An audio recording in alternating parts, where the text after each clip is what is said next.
UK becomes even crazier. Every day there's something in the news that makes you think, is this Britain? Because it's not the Britain that we used to know. So it has now come out that hundreds of children are set to be enrolled in NHS-backed puberty blocker trial. That's what we're going to be discussing today. I'm Craig, a former British soldier. Big shout out to all of you clicked on this video, shared, liked and commented, and a massive shout out to all of our channel members. And head over to combatreadyhq.co.uk, check out our amazing tasting coffee and our t-shirts. But let's get back into it. So this has just come out. You may have seen it in the news, you may not. So children as young as 10, okay? So these are young children who are not old enough to drink, not old enough to take drugs, not old enough to make the decision that they can have sex, not old enough to go to the shop on their own, not old enough that it is illegal, by the way, it is illegal for them to stay at home without a parent. Generally, if you have a child that young and, you know, I know loads of people do it, but if you do leave your child at home, even if it's only for 5 minutes, that is illegal. But we are now saying that they are old enough to make their own decision to go onto puberty blockers because they feel like they are in the wrong body. They feel like they have gender dysphoria. So let's just have a look at this. Hundreds of children are set to take part in a trial to monitor the effects of controversial puberty blockers after the Health Secretary banned them for presenting an unacceptable safety risk to young people. These were banned. They got told they cannot give these to children. They were banned, and now all of a sudden it's come about. Labour's in. It's now like, yeah, we can use them for trial. Wes Street said that any medical intervention, particularly on minors, needed to be evidence-led, pointing to the landmark CAS review of gender services, which found there were safety concerns around the lack of evidence these medical treatments. There is a lack of evidence because, one, they haven't been around long enough. This issue hasn't been around long enough. And they shouldn't be tested on children anyway, so you don't have the evidence. But no one knows the long-term effects. So basically, these are here to basically block puberty from happening. The most important part of a human's life, going from child, you know, moving along into becoming an adult, whether that's male or female, puberty is extremely important for so many things. Changes in your hormones, bone density, just the maturity.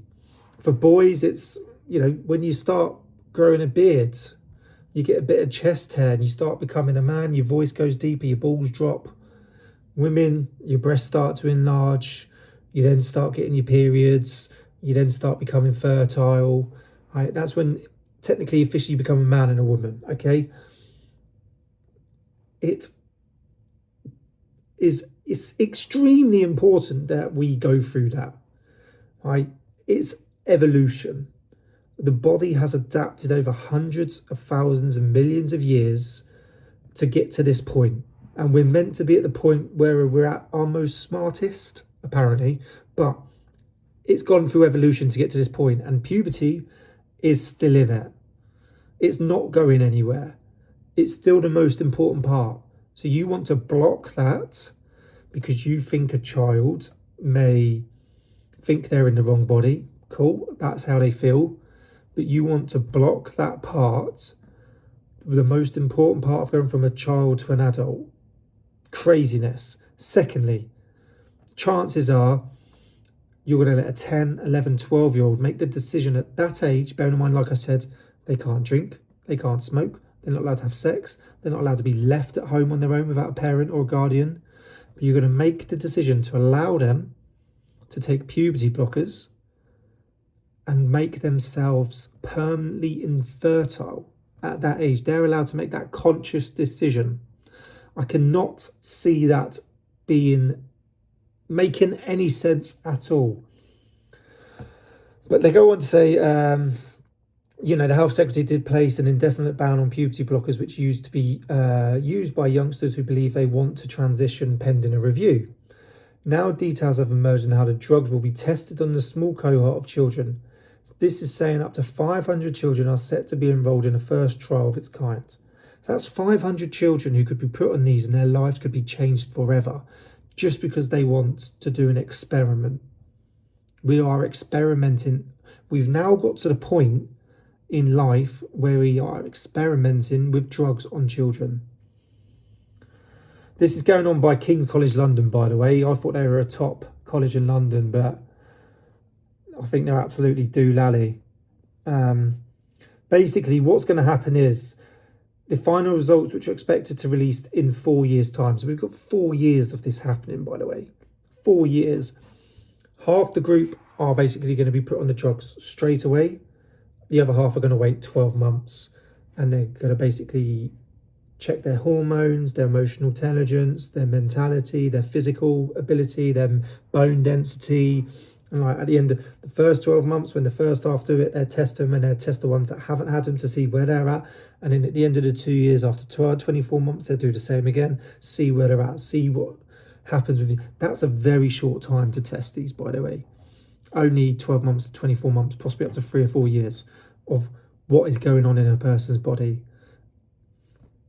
God knows what's going to happen to them later on in life because they haven't gone through puberty.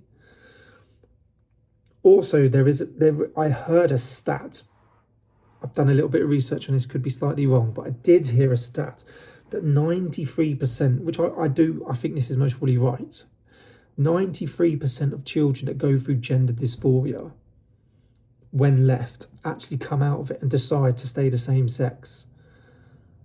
It's only the remaining 7% that sort of want to transition or turn out to be sort of like gay, bi, and that sort of, and that. Even at the age of 14, 15, 16, 17, you are not at an age to decide to make yourself infertile for the rest of life.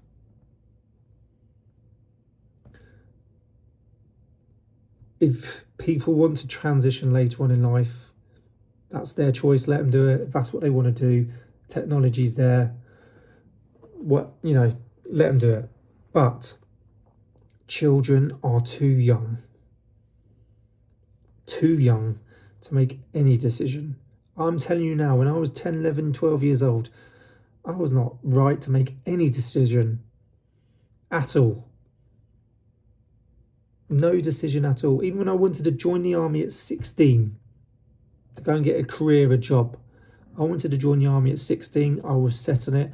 I had to have my parents sign to say they would allow me to go, because you can't join the army without parents' consent until you're 18. So you can't join the military, the career, even though, bearing in mind, you can't go away on operations till you're 18. You can't go on operations. You can train, you cannot go on operations till you're 18. So until then, you're just training. I couldn't do that without parents' consent. But now, all of a sudden, this, is acceptable. Apparently, this trial is to assess the risks and whether the drugs helped reduce feelings of anxiety, depression, or suicide. Is this the answer? I've dealt with a lot of anxiety in my life, by the way, a lot. And experimenting on children is not the answer to anxiety, depression, and suicide. Let them speak to someone. Let them go through life and figure it out for themselves. And people shouldn't be putting pressure on them. And that's including parents, guardians, GPs, medical staff, anyone. If they turn around and say that, cool, happy days, let's get on with your life, and we'll keep moving forward. No one should be putting pressure on them, and that's most probably what's happening. They're being pressured. But do comment below what your thoughts are on this. I'd love to know. But we need to protect our children. Now remember, that's what we're doing at the minute. Whether it comes to whatever's going on in Britain, remember, one of the main things we're fighting for is to make sure that our children are safe. Sons and daughters, they are safe. And that is a priority. So make sure you share this, get this out there. Thank you for listening. Thank you for watching. And I'll see you soon.